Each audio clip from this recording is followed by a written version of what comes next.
ProQuest Season 4 has come and gone, and now that it's over, decks can be shared with minimal risk of impact to their pilot. So that's right, today I'm going over the top 4 CC decks from the ProQuest Season 4 event at Gongaii Games.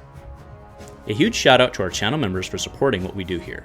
If you want to get involved with the channel and the Dice Commando community, please consider joining as a channel member. Remember, these videos are only possible with your support. You can show that support with a like, a subscribe, and by leaving us a comment and sharing your feedback. Community first, and go Commando. Hey there, my flesh and blood friends. Welcome back to Dice Commando and Go Again, a fabulous cast. Thanks for checking in, and happy Flesh and Blood Friday. Happy Friday morning. I know that a lot of you have Worlds on the horizon, and obviously we had the, big events happening at the Calling Worlds last week. DashIO is all the hotness, and well, let's just see what happens next weekend. But what I want to do today, now that the season is over, is go over the top 4 deck lists from the Gongaii Games ProQuest 4 event. Now, as you recall, I did a recap of that. It's not a secret, not a spoiler, but Azalea took that down. All right, so congratulations to Arthur Mills there. But I wanted to go through the top 4 of the event. So as you may recall, our top 4 consisted of a Phi, piloted by Norris. We had a Dash, an OG Dash, by the way, piloted by Zack Benton. And then our second place was Adam Hamilton-Sutherland. He was on Katsu the Wanderer. And then obviously the big winner of the day was Arthur Mills on his Azalea deck. So going ahead into Norris's, this is a deck I was very interested to see because I like playing Phi. I really like the flexibility and the fun there. And it looks like Eric does too. So you can see out of this deck right away, we have 2 Kodachis and, of course, the Runeblade. So he's running both packages. So I am assuming that those Kodachis are primarily for like a Dromai type matchup or something like that. But if you look in his list, you can see that he definitely is leaning hard into the flex of it. You can see right out of the gate, he has Brand with Cinderclaw, 3 red, 3 yellow, and 3 blue, right? Which makes complete sense if you're going into a Kodachi package. But you also note in there that we have cards like the Breaking Point, which is the Rupture that goes after Arsenal, right? It's not a super common card. Well, it is actually a common, haha. But it's not a frequently seen card in Classic Constructed, leaning hard into it for his Rupture stuff. So whereas some players, myself included, only generally run those into something like a Phi, or maybe I used to do it in Fatigue Oldham, but he's not really a thing, but I suppose Fatigue Bravo's a thing. Those provide options for more attacks, right? Now, to that point, we need to go with the Kodachis, we need to go look at how many blues, right? Especially specifically 0-cost blues. So he's running, a pretty good package there. We've got Brand, Lava Vein, 3 Soulbane Strikes, 2 Stab Wounds, which is pretty hot, and then 3 Warmonger's Diplomacy. So you'll notice the lack of a Concealed Blade, instead running the Stab Wound for the extra attack there.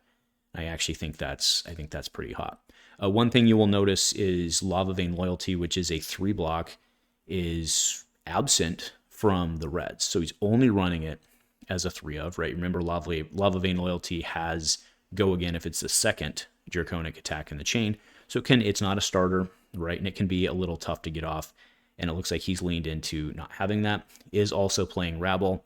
And then, of course, Reinforce the Line, which has become a pretty common include, kind of in place of Sink Below. Now he is running Sink Below as well. It's become a very common include in the Phi lists. Because, it does pretty good, and it kind of can help you cheat around the Dominate stuff, like Spinals and stuff that'll shut you down.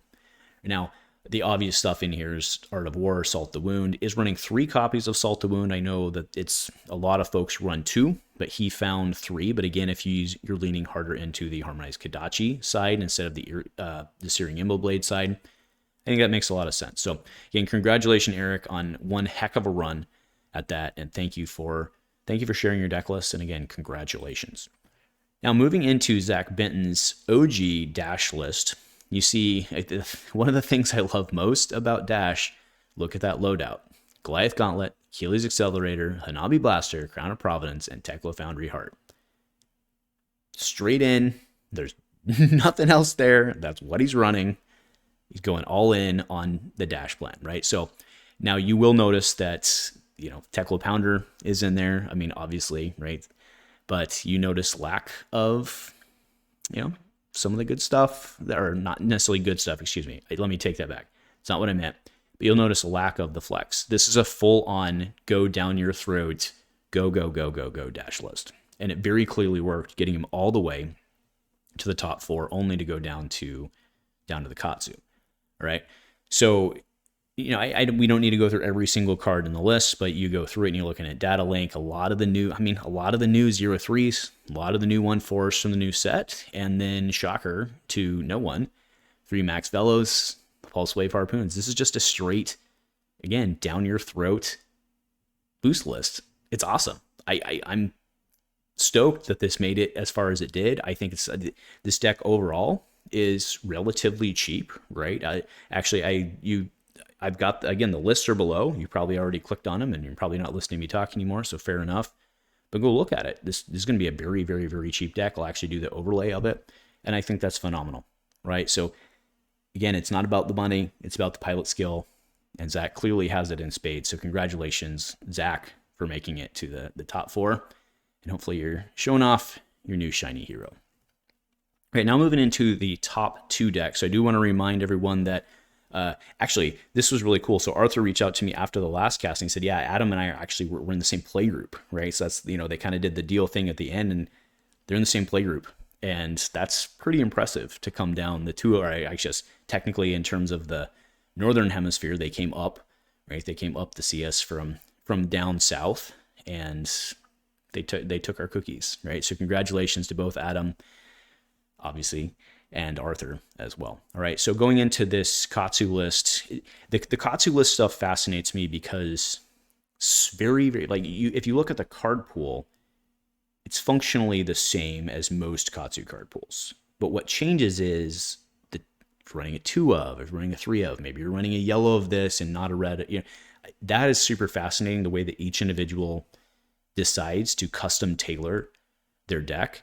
And I think that's really cool. So again, check this one out in full. But a couple things I wanted to notice or wanted to point out are really the yellows. So there's 2 Bonds of Ancestry yellow there, 2 Descendant Gustwave yellow, which, again, Descendant Gustwave is a crazy good card, but if in testing he's found that he had it too much or it wasn't getting what he wanted, that's clearly why he ended there. You also see 100 Winds and 1 Whelming Gustwave yellow, which I think are non-typical includes, but the guy pulled top 4 for a very good reason, and it's likely that through testing figured out that that's what he needed.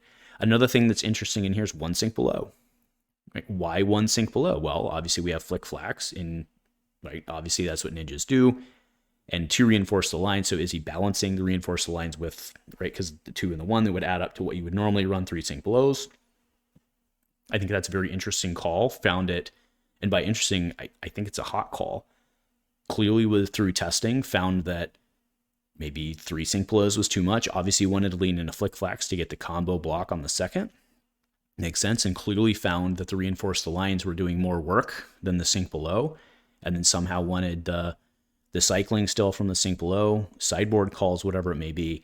Stuff like that I find exceedingly fascinating in decks like this, and knowing why those individuals make those calls, well, those are the secrets that they'll take with them to the top tables. Now on it. Right, so the rest of this, again, if you look at the blues, 15 blues, pretty much right on. Warmonger's Diplomacy, you'll notice, is, pretty consistent in all these decks. Makes a lot of sense. All right, so moving on to, so again, congratulations, Adam, and congratulations to whatever Team Awesome, whatever you and Arthur call yourselves, but that's pretty impressive. Again, we'd like our cookies back. Thank you. Please stop coming and stealing our cookies. That's a joke. We love having you guys. All right, so Arthur Mills, this is the big sexy, right, which I'm very interested in seeing as well, and how I'm going to trick out my Azalea deck. Now, do keep in mind that this was a ProQuest deck, and now the Bullseye's Bracers are now legal again, which are almost certainly going to go in this deck. So, Death Dealer, okay, no doubt there. Perch Grapplers, and then Bracers of Belief is what he was running, which I think is pretty hot. If you look at the breakdown of this, 47 reds, 16 yellows, 9 blues. So you're largely red, and you kind of also can use it for like a peeky peek, right? It's a pretty hot include. I like it. That's not specific to him tech, but it's not a super common one to see out there. But I really do like that. All right, an extra couple hits or an extra couple value on a really key dominate or a free peek if you need it. I think it's really hot. Okay, Tunic, of course, cross wrap, and then the Nest, the gloves, and then Snapdragon Scalers. And you know, something I've been seeing in my, this is just an aside, not relevant to his deck. I'm actually finding myself not using Crow's Nest basically ever, and I'm wondering if that slot's not actually valuable for something else. But of course, you do have Deadeye in there, and I think that's about what you're using it for, is Deadeye, because Deadeye is pretty hot. Right, so if you go through the list and look at it, you have 2 battering bolts, okay, for poppers. You go down the list, and where's the other poppers? Command and Conquer, okay, but only 2 of them. So that's 4 poppers overall. You have 3 E-Strikes, no doubt there. You're going to be running Ravenous Rabbles, all the good stuff you would expect to see in an Azalea list. But then to the point earlier, or that I made before, about the Katsu list, if you look at some of this stuff, there's a lot of interesting 1-ofs, 2-ofs in this. You see 2 Sink Belows. And I mean, we already talked about 2 Battering Bolts, 2 Command and Conquers. Interesting choices. And by interesting, again, I am interested in that, right? Why 2? Why 2 of each, right? Why not 3 Battering Bolts, 1 Command and Conquer?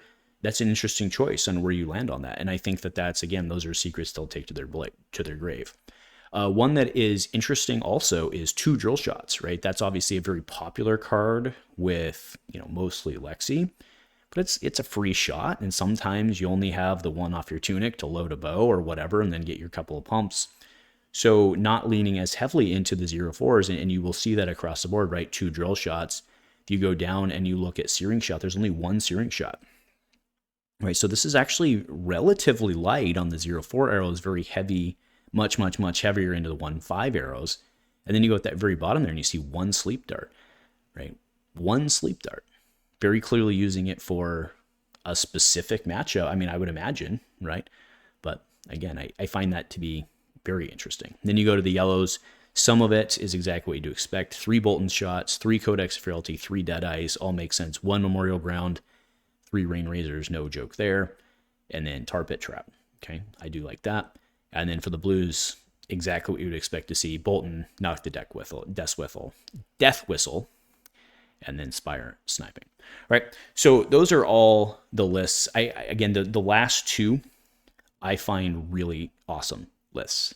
In just, again, the composition, if you look at the composition of it, it's not anything groundbreaking. But if you go and you look at like the 1s and the 2s and the card slots, I think that's really, really, really hot. So again, well done. Thank you to everyone at the ProQuest. Congratulations to all you in the top 4. Congratulations to everyone in the top 8 as well. Congratulations to all of you. But again, I thought it's a really awesome one to share with you. Headed into Worlds Week for whatever it can do against Dash.io. I think Azalea might be able to do something against Dash.io, although she doesn't block real well, but Red in the Ledger right here is a card. So let's see how it goes next weekend. Nothing else, folks. Thanks for joining. Go Commando.